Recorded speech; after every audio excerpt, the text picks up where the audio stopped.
ବହୁ ପୁରାତନ କାଳର କଥା।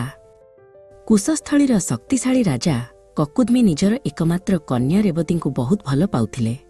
ରେବତୀ କେବଳ ସୁନ୍ଦରୀ ନଥିଲେ, ସେ ଥିଲେ ଅତ୍ୟନ୍ତ ଗୁଣବତୀ ଏବଂ ବିଦୁଷୀ।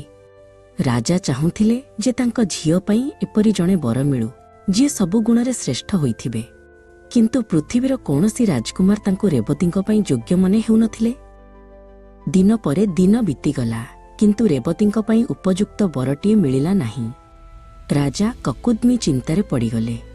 ସେ ନିଜ ମନରେ ଥିବା କିଛି ଯୋଗ୍ୟ ବ୍ୟକ୍ତିଙ୍କର ଏକ ତାଲିକା ପ୍ରସ୍ତୁତ କଲେ।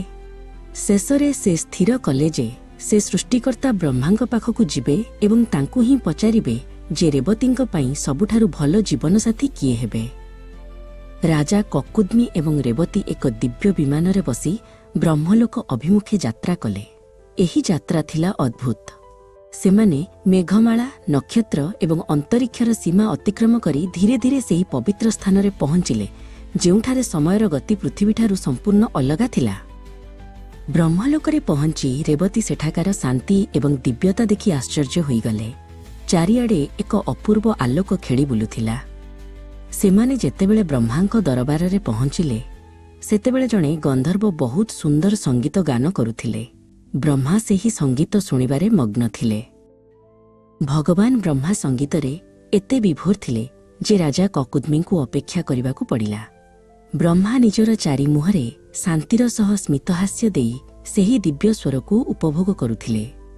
ରାଜା ଏବଂ ରେବତୀ ଧୈର୍ଯ୍ୟର ସହ ବ୍ରହ୍ମାଙ୍କ ଧ୍ୟାନଭଙ୍ଗ ହେବାକୁ ଅପେକ୍ଷା କଲେ। ସେମାନଙ୍କ ପାଇଁ ଏହା କିଛି ମିନିଟର ସମୟ ଥିଲା। ଯେତେବେଳେ ସଙ୍ଗୀତ ଶେଷ ହେଲା, ବ୍ରହ୍ମା ନିଜ ଆଖି ଖୋଲିଲେ ଏବଂ ରାଜା କକୁଦ୍ମିଙ୍କୁ ଦେଖି ହସିଲେ। ରାଜା ତାଙ୍କୁ ପ୍ରଣାମ କରି ନିଜ ମନରେ ଥିବା ତାଲିକାଟି ଦେଖାଇଲେ ଏବଂ ପଚାରିଲେ, ହେ ପ୍ରଭୁ, ଏହି ବ୍ୟକ୍ତିମାନଙ୍କ ମଧ୍ୟରୁ ମୋ ଝିଅ ପାଇଁ କିଏ ଶ୍ରେଷ୍ଠ ବର ହେବେ? ରାଜା ଜଣ ଜଣ କରି ସବୁ ନାମ ପଢ଼ିବାକୁ ଲାଗିଲେ। ରାଜାଙ୍କ କଥା ଶୁଣି ବ୍ରହ୍ମା ଜୋରରେ ହସିବାକୁ ଲାଗିଲେ। ସେ କହିଲେ, ହେ ରାଜା, ତୁମେ ଯେଉଁମାନଙ୍କ ନାମ ନେଉଛ ସେମାନେ କେବେଠାରୁ ମୃତ୍ୟୁବରଣ କରି ସାରିଲେଣି। ସେମାନଙ୍କର ପୁଅ, ନାତି ଏବଂ ସେମାନଙ୍କର ଅନେକ ପିଢ଼ି ମଧ୍ୟ ଶେଷ ହୋଇଗଲାଣି। ତୁମେ ଏଠାରେ ଯେତିକି ସମୟ ଅପେକ୍ଷା କଲ, ପୃଥିବୀରେ ସେତିକି ସମୟ ମଧ୍ୟରେ ଅନେକ ଯୁଗ ବିତିଯାଇଛି। ବ୍ରହ୍ମା ପୁଣି କହିଲେ, ବର୍ତ୍ତମାନ ପୃଥିବୀରେ ଦ୍ୱାପର ଯୁଗ ଚାଲିଛି। ତୁମର କୁଶସ୍ଥଳୀ ବର୍ତ୍ତମାନ ଦ୍ୱାରକା ନଗରୀରେ ପରିଣତ ହୋଇଛି।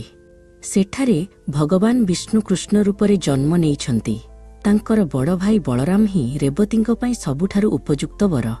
ତୁମେ ଶୀଘ୍ର ପୃଥିବୀକୁ ଫେରିଯାଅ। ରାଜା କକୁଦ୍ମି ଏବଂ ରେବତୀ ଯେତେବେଳେ ପୃଥିବୀକୁ ଫେରିଲେ ସେମାନେ ଦେଖିଲେ ସବୁକିଛି ବଦଳି ଯାଇଛି।